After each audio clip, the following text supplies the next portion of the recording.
Good evening everybody, I hope we are doing very well and welcome to the latest video on the channel. As you can see, we've got a bit of a different screen on this one. We're going a bit different, shall we say, and you can obviously see a lot more of me. But today we're going to be looking at the fixtures between now and the end of the season, so from game week 30 to 38. And as you'll see by the side of me, we've got a little graphic that is going to highlight the top 10 teams in terms of fixtures we should be targeting the rest of the season. So I feel like this top 10 kind of shows a good summary of fixtures we should be targeting the rest of the season, with one exception that I'll mention later on in the video, because I've not listed all 20 teams here because then you get just overdone with information. So we're going to talk through these top 10 teams, look at different assets we can target, especially if you're going to wildcard soon. You can look at definitely differential ways to go and to improve going forward. So unfortunately you'll see a lot more of my face here because the screen's a lot bigger, but hopefully you like the new layout and you'll have to let me know in the comments what you think about it. Like I mentioned on the other video, any likes, comments, views, anything I really appreciate. But we'll get straight into the video. So as I mentioned, we've got a graphic here which basically orders the rest of the 9 fixtures basically in how favourable they are. So example, if you see West Ham there, based on the ranking that's given on FPL, they have got 6 green fixtures, which you can see Liverpool also have 6, and then it goes down from there, like Liverpool have got 5. I might say Liverpool there. I meant West Ham and Arsenal.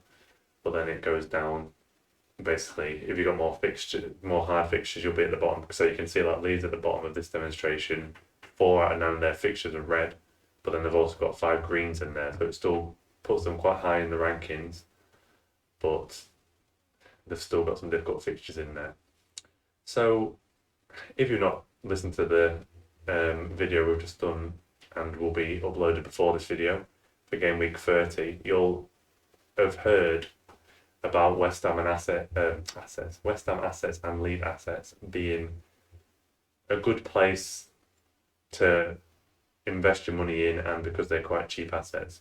So the prime example, as you can see from here, is West Ham on the tracker technically have the easiest fixtures for the rest of the season. So they've highlighted that 6 out of 9 of those fixtures are quite, well, according to FPL ranking, are quite easy, and they should be able to get good points in there.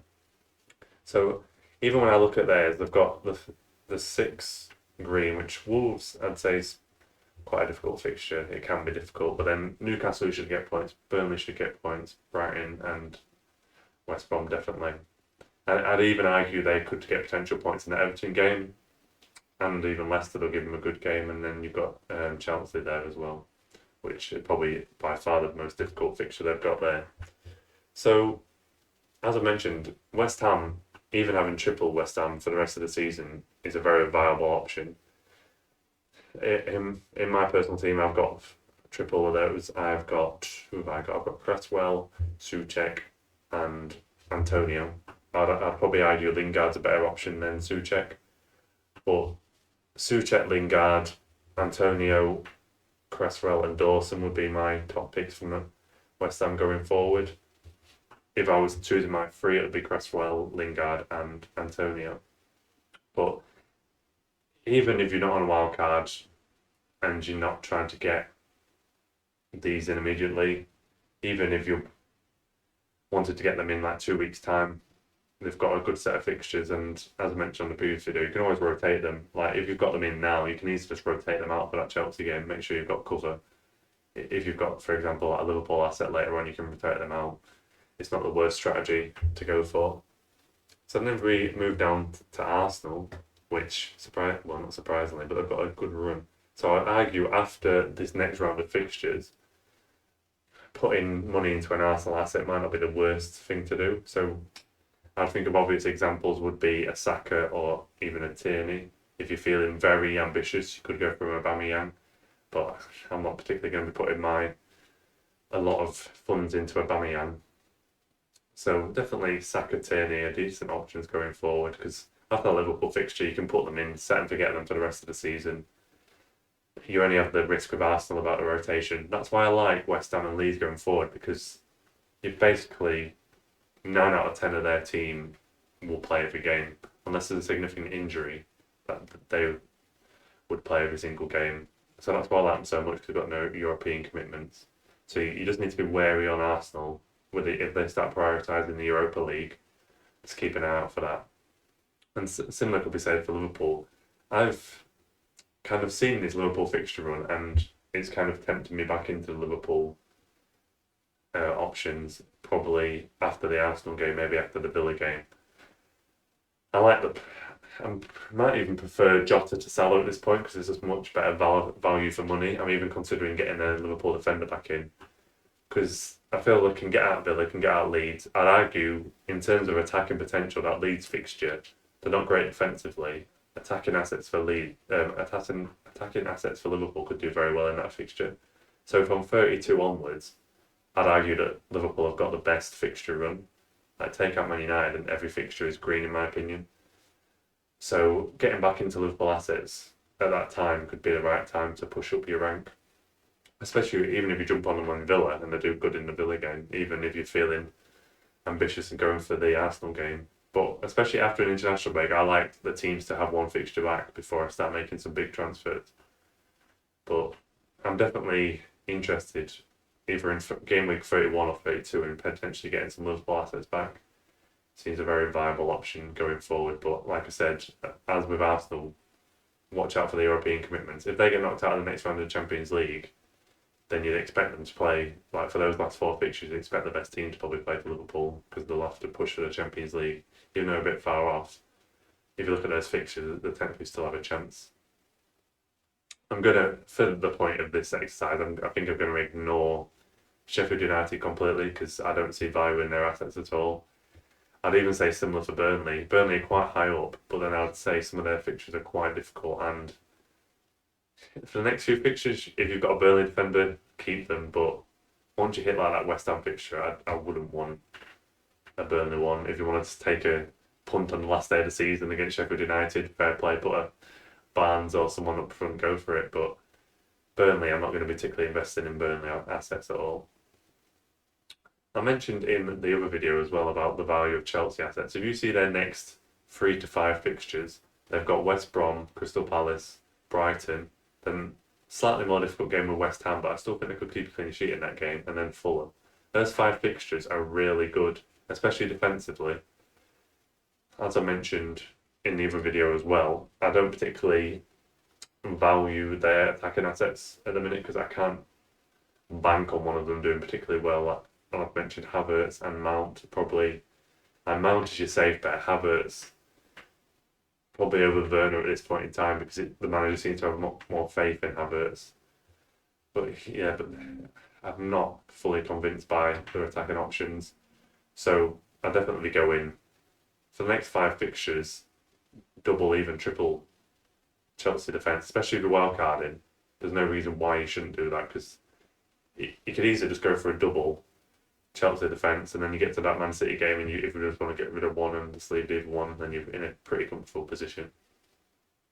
So all defence on Chelsea, in my opinion, on that one, especially for the next 5 fixtures, should give you, well, I think a lot of teams will have one Chelsea defender. If you go for 2 or 3, it's giving you that differential impact as well. So Wolves are the next one down, which is an interesting option. I would argue after this West Ham game, the next 5 games is the best run of fixtures you could have in a season. So although Wolves don't have a great amount of assets you can choose from, a Neto, for example, could be a fantastic punt in this run of fixtures. Even if you wanted to go for a defender, you could argue there's potential for clean sheets in there, especially Sheffield United, Burnley, West Brom. They don't score a lot of goals. So if you wanted like a solid, always playing option, you've got like a Connor Cody. But then if you want the potential attacking returns, you'd go for like a Semedo, or maybe gamble on who's going to start at left back. There seems to be a bit of rotation with the Wolves left backs, but Semedo could. I did get Semedo earlier in the season, and that did not work attacking wise. But it's one of those gambles you could take, and it would pay off and be a very big differential there. I feel a lot of people in this period could go for Neto, but they're not particularly going to go for a defender. So it could be one you can go for there. So then we've got Everton. which their fixtures, the next two fixtures are pretty good, but then they've got a bit of a rough patch in there. So you could arguably have two assets currently. So, for example, I've got a Digne, and then you could have an attacking asset like a Calvert-Lewin. But I think I'd want to ditch one of those through that rough patch, hold one of them to get benefit when they play Sheffield United and Wolves, and you could also get one back at that point.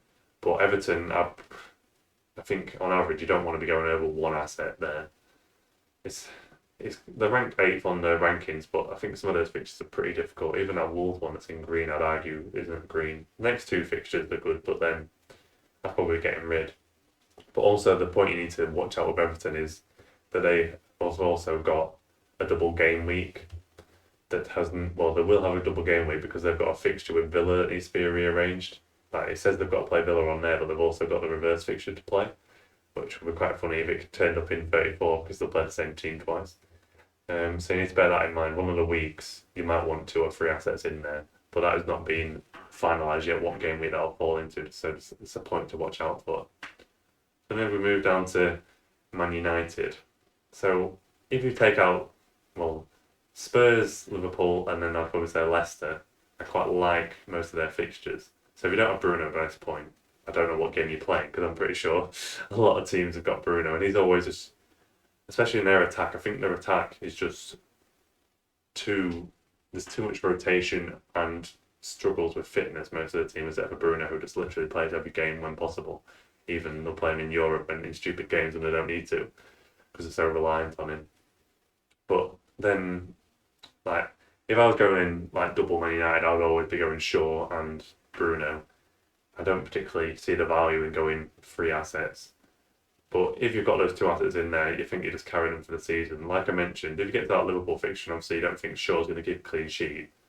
Then if you look further up on the table, for example, you've got a Chelsea defender you could be using, you've got a Wolves defender you could be using, even a West Ham or Arsenal defender you could be using. So there's no reason you can't just hold them through the season and just rotate them out for those dodgy little fixtures you've got there. Especially because if you look at Chelsea, if you don't back United in the Spurs game, you can rotate them with a Chelsea defender quite easily, and Wolves again, even Everton. So it's quite good to see like as a visual display like this because you can see how your fixtures rotate. Like for example, if you've got 2 goalkeepers, a prime example I've seen of this is like Martinez hasn't got a very good run with Villa later on in the season. I think they've got 2 green fixtures. And those 2 green fixtures match quite well with Arsenal's fixtures. So I think the 2 green fixtures are when Arsenal play Everton and Chelsea. So for example, a Martinez and a Leno as your 2 goalkeepers for the rest of the season actually work quite well as a pivot. So you can always be rotating in and out. But famous last words because Martinez seems to score ridiculous points whenever you take him out your team. So he's kind of like a Souček in that field. That he'll always surprise you with the games he gets the points in. But that's the kind of thing you don't be thinking. Like if you're holding someone for the rest of the season, you've always got the option to just bench them for 1 or 2 games if they've got difficult fixtures. And as we mentioned at the top when we talk about West Ham, you've got Leeds, which is kind of another set and forget kind of team you want in there. I would argue, like Sheffield United, the next game is a very good fixture, but then if you want to lose 1 or 2, there's no particular reason to keep them for the next 3 to 5 fixtures, but then ideally you want to get back on them the last few games. Like if you took them out for 3 games for the City, Liverpool and United and brought them back to Brighton, that'd be a great way of doing it. So for example, if you've got 3 now, I'd probably downgrade to at least 2, even 1, and then get back up to like 2 for the Brighton game. Like you've got the similar assets as usual for Leeds. I'd always be going for in each position Dallas, Rafinha and Bamford. I think it's quite clear for everyone who watches the games in FPL that they'd be the best assets. You could argue for like Harrison in midfield or like an not Alioski. He's not really playing much. Probably an Ayling could be also a different option to Dallas, but there's not going to be a huge amount of difference. You're just betting on a goal then and who you just think is going to provide the attacking returns because you'll get the same defensive returns. But yeah, as with West Ham, they're very set and forget options. I probably 5 players in my team will probably be between West Ham and Leeds for most of the rest of the season. I'm going to keep triple West Ham, as I've said. They have got the best fixtures, so I'm not going to lose that triple West Ham. I've got triple Leeds at the minute. I'm probably going to lose one and keep with Dallas and Bamford. But those 5 spots I can just rotate in and out. I might just struggle with the Leeds assets for the next few weeks, but they're not urgent for me to take out because I'll take them out for 3 weeks and then I'll be wanting them afterwards. So it's just a case of rotation again. Like if I get a Wolves defender in, I can rotate with that, or a Chelsea one. So this gives you the top 10. I just wanted to mention as well for Leicester, between game week 32 and 35, either side of that is quite a difficult fixture, so I wouldn't recommend it there. But 32 and 35, they've got basically a slab. That'll be 4 weeks of green fixtures. And that could like match when a Maddison or potentially a Barnes could come back into that team. So there's a lot of options you could have from Leicester at that point in time that you could jump back on with Leicester, just going for a 4-week kind of thing. It's kind of similar to how Wolves is here. Like you'll jump on them for a few weeks, get the benefit, and hopefully get on there before other people do, and then just jump off them again. So that is a very viable strategy, which I'll probably be looking at. So that starts from game week 32. So you need to be thinking about in a few weeks' time. But that, outside of this top 10, that is one team that's got a really good run of fixtures. Outside of that, obviously you can target other assets, but if you're just doing this purely on fixtures, I'd be looking at the teams that you have on here. So, for example, like Spurs and a Man City are on this list. I'm not saying they're bad assets, but I'd be recommending not to overload on those assets. For example, as I've mentioned in the previous video as well, Man City, especially with the European commitments, I would not be tripling it up on them anymore. I'm down to double, and I'm thinking of taking another one out because you've got European football and you've also got Pep Roulette, so you never have a clue who's going to play. You're just risking it. I'd probably say Diaz is probably your only guaranteed starter, especially from a defensive point of view, but he'll probably still get rotated now I've said that. I'd be surprised if he played all of these 9 games. But you're kind of taking that risk because there's quite a high chance when they do play they will get a clean sheet. So I've no issue with like 2 assets. And then Spurs as well. You will see the odd fixture that is really good for them. For example, game week 30, a lot of people will captain Kane because they play Newcastle. But overall, their run is not great. So I'd say, again, it's not one you want to triple up on. Probably change between like Kane. You probably want to keep Kane the whole way through. And then like between different weeks, you might want to bring in a Bale or a Son. Even like a Regulon or something if you're feeling a bit different in defence. But outside of that, I'd try to stick to these 10 as a good rule of thumb going forward. And as we go through the next few fixtures, we'll be doing weekly videos as well, just to highlight these fixtures as well. I'll probably bring this up in future videos just to reference back to and make sure we're all on the right path. So that will be it for this video, guys. I hope this has been useful and you like the kind of new view and how we're displaying it on the screen. You have to let me know in the comments or on the other social media channels which are below my face right now. We also stream on Twitch, so come check us out on there. And as I mentioned at the start, just any support, I really appreciate at this point. And be in contact if you need any help. And we will see you on the next one. Have a good evening.